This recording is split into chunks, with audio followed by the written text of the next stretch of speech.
जय श्री कृष्णा दोस्तों। एक समय की बात है, एक राज्य में एक प्रतापी राजा राज करता था। एक दिन उसके दरबार में एक विदेशी मेहमान आया और उसने राजा को एक सुंदर सा उपहार स्वरूप एक पत्थर प्रदान किया। अब राजा ये पत्थर देख करके बहुत प्रसन्न हुआ। उसने उस पत्थर से भगवान श्री कृष्ण की प्रतिमा का निर्माण करने के लिए उस राज्य के और उसको मंदिर में स्थापित करने का उसने निर्णय ले लिया कि इस पत्थर से मैं भगवान विष्णु की प्रतिमा बनवा करके राज्य के मंदिर में स्थापित करूंगा और प्रतिमा का निर्माण का कार्य राज्य के महामंत्री को सौंप दिया। अब राज्य का जो महामंत्री था, महामंत्री गांव के एक सर्वश्रेष्ठ मूर्तिकार के पास गया और उसे वो पत्थर देते हुए बोला कि महाराज, मंदिर में भगवान विष्णु की प्रतिमा स्थापित करना चाहते हैं। 7 दिन के अंदर अंदर इस पत्थर से भगवान विष्णु की प्रतिमा तैयार कर राजमहल पहुंचा देना और इसके लिए तुम्हें 50 स्वर्ण मुद्राएं दी जाएंगी। अब 50 स्वर्ण मुद्राओं का नाम सुनकर तो जो मूर्तिकार था वो बहुत खुश हो गया। वो सोचने लगा कि भाई ये काम तो मैं बहुत जल्दी कर दूंगा, 2-3 दिन के अंदर ही पूरा करने के बाद मैं इस मूर्ति को राजभवन में पहुंचा दूंगा। और महामंत्री के जाने के बाद प्रतिमा का निर्माण कार्य उसने प्रारंभ करने का निश्चय किया और उसी उद्देश्य से उसने अपने औजार निकाल लिए। अपने औजारों में से उसने एक हथौड़ा लिया और पत्थर को तोड़ने के लिए उस पर हथौड़े से वार करने लगा। लेकिन ये क्या हुआ, पत्थर जस का तस रहा, पत्थर बिल्कुल नहीं टूटा। अब मूर्तिकार ने हथौड़े के कई वार पत्थर पर किए लेकिन पत्थर फिर भी नहीं टूटा।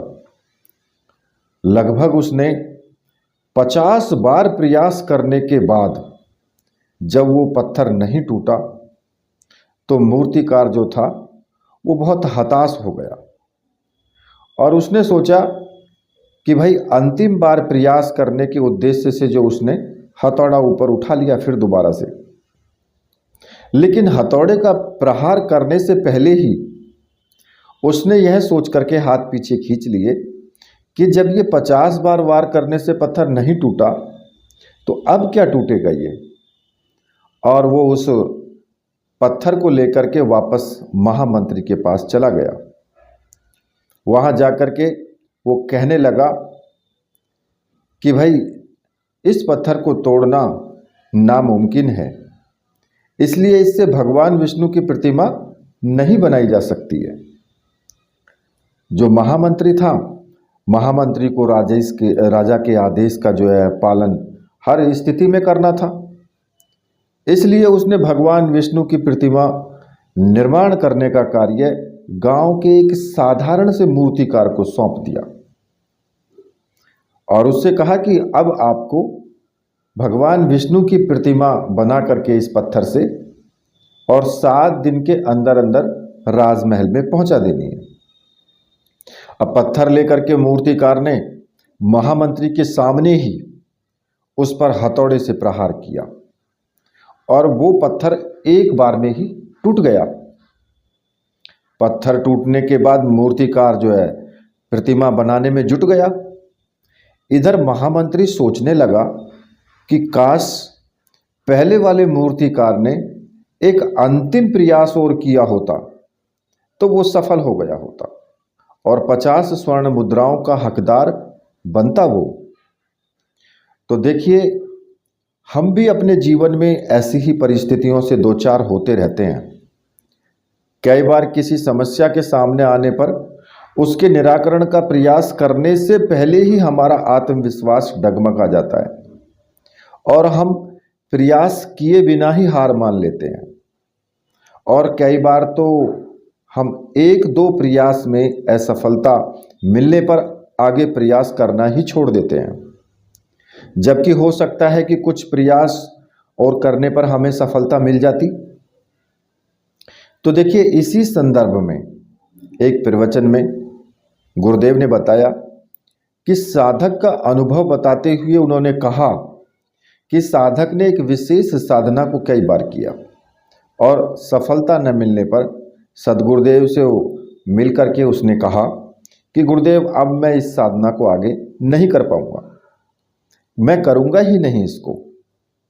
जब सदगुरुदेव ने उसके साधनात्मक स्तर को देखा तो और फिर उस साधक को कहा कि इसी साधना को तुम्हें एक बार और करना है, ये मेरी आज्ञा है।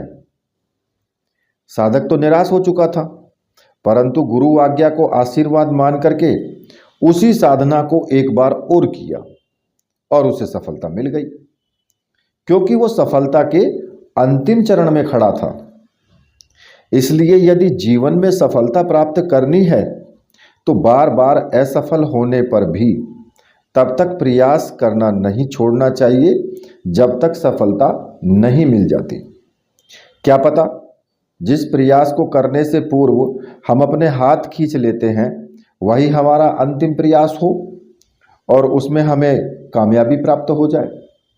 तो देखिए, प्रत्येक व्यक्ति को, चाहे वो कोई भी कार्य हो, उस कार्य में अगर उसको असफलता मिल रही है, कई बार ऐसा होता है कि पढ़ने वाले जो बच्चे होते हैं वो रिटन एग्ज़ाम देते हैं नौकरी के लिए और उसमें कई बार वो पास नहीं हो पाते पहली बार में, या कोई बच्चा आईएएस की तैयारी कर रहा है तो उसमें वो पहली बार में पास नहीं हो पाता, दूसरी बार में पास नहीं हो पाता। लेकिन उसको प्रयास करते रहना चाहिए और तगड़ी मेहनत के साथ प्रयास करना चाहिए, जिससे कि वो हो सकता है कि एक दो प्रयास में असफल हो जाए और आगे आने वाले भविष्य में उस प्रयास में वो सफलता प्राप्त कर ले। तो ऐसा कोई निश्चित नहीं होता है। तो इसलिए हमेशा हमें जब भी प्रयास करें, असफलता अगर मिलती है तो फिर हम आगे अगर प्रयास करते हैं तो उसमें पूर्ण हमारी अंदर से जो भावना है और पूर्ण शक्ति के साथ में हमें प्रयास करना चाहिए। इससे क्या होगा कि हो सकता है कि हम उसके अंतिम चरण में हों जिसमें हमें सफलता मिल जाती है, क्योंकि ऐसे बहुत से उदाहरण हैं। तो इसलिए मेरी इस कहानी से आपको ज़रूर सीख मिली होगी।